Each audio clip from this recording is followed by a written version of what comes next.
hommikupuder, mis sul seal käes praegu on, see läheb küll otse kõhupekki. See on loomadele. Aga lõunasöögiks... Täislausega uuesti, mis me kuulsite? Kõik, kes te olete aastaid kasvanud üles hommikupudruga, unustage pudru ära, see on loomadele, jah?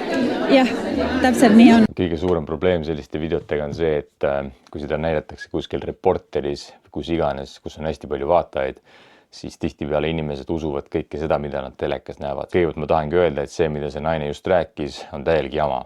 Mitte ükski toiduaine ei lähe otse kõhupekki, kui sa ei söö üle oma päevase normi. Isegi kartulikrõpsud, kui sa sööks neid iga päev, aga sa ei söö üle oma päevase normi, ei lähe su kõhupekki. Üks asi, millega ma olen nõus selle naisega, on see, et hommikuti ma kaerahelbeputru ei soovita süüa.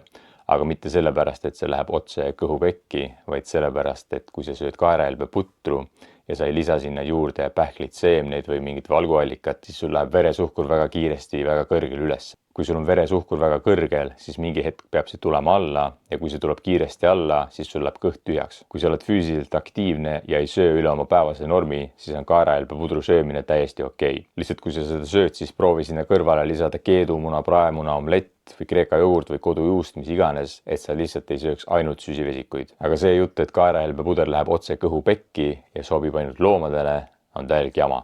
Jaga seda videot kindlasti edasi ja kui sa tead veel mingit videot, kus keegi ajab mingit jama, siis anna mulle teada. Tšau!